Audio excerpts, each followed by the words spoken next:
Caveblazers by Rupex Studios is an indie roguelike platformer adventure game, and I think the best way to describe this game is Spelunky on steroids. And basically, it's very aesthetically similar to Spelunky, and its core mechanics and to a degree gameplay is very similar to Spelunky. But like I said, it's like Spelunky but with a lot more. It's got more replayability, it's got light RPG elements, it's got more expanded combat, and it's got stat alterations basically. The levels in Caveblazers is similar to all permadeath roguelike games where it's basically just a randomly generated dungeon with a boss every few levels, except that this game only has about 6 bosses and it's random which one you'll verse in which level, and as you go forward, I guess if you finish the game you will verse all of the bosses, and as you progress they will not change mechanically but they will get harder and more life. A note about the bosses actually. An issue I have with the game is that some of the bosses feel kind of unfairly hard, but there aren't many of them. About 2 of them out of the 6 feel really hard, especially when you compare to the other 4, which are really bloody easy. One in particular, there is a grub, I think it's Grubbington, I think it's called, one of the bosses, and it's ridiculously easy compared to some of them. Like there's a skull that's protected by these impenetrable orbs and you have to shoot it in the exact hole, and that's really ridiculously hard compared to Grubbington, and it's really random which you get. Like I said before, this game has light RPG elements and stat alterations, which I think really puts this above something like Spelunky, where basically all you do is use a whip, throw bombs, and jump on things' heads to kill them.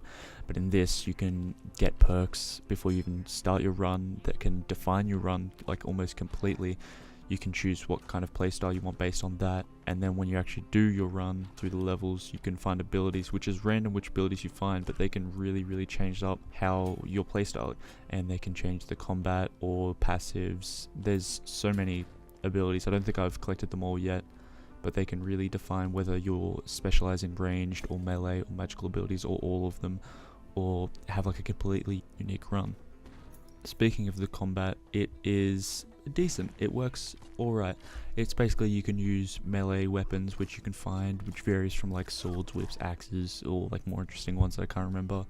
Ranged weapons like bows, magical projectiles and guns, and there's also magical weapons that you can find which are separate from the others, and they vary a hell of a lot. You can either get a sword that will charge and you can use it and it will spin around your body and hit anything close to you, or you can get a skull that will shoot lightning as you shoot arrows, or you can get a necklace that will increase your stats based on how many people you kill. Lots of different things like that, and it really lets you cater to how you want to play, and I think that's really good in a game like this because it really adds to the replayability, which a game like this kind of feeds upon. It's $10 on Steam, and for a game with so much replayability and so much variety, it's definitely worth it, I think.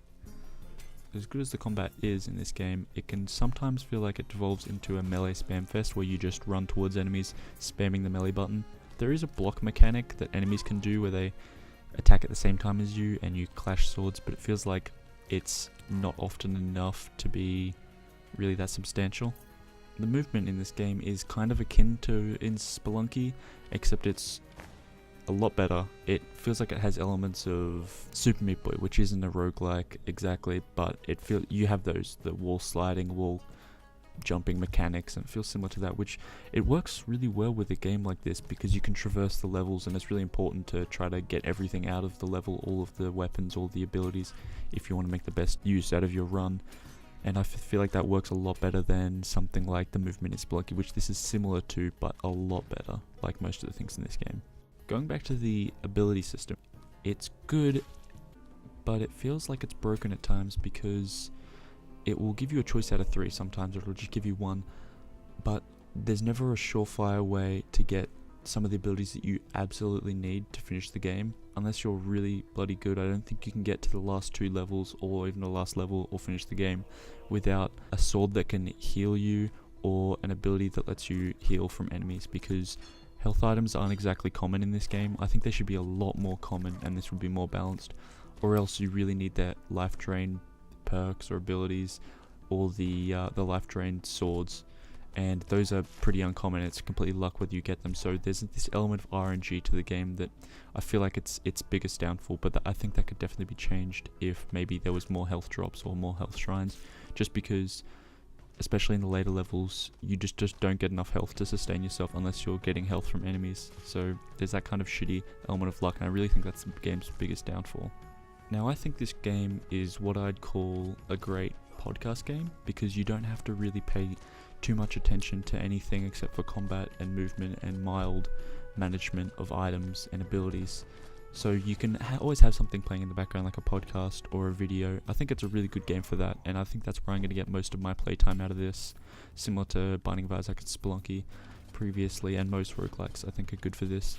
So I think the game really shines in that, and it'll cause more replayability.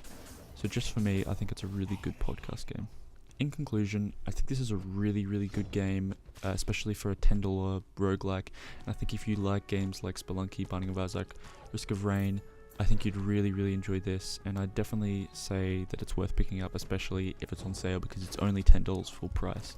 So you're really, it's not much out of pocket for a really good experience, where I think you can get a lot of time out of this game, especially if you want a good podcast game or something to watch while you watch videos on YouTube or something like that. So thanks for watching.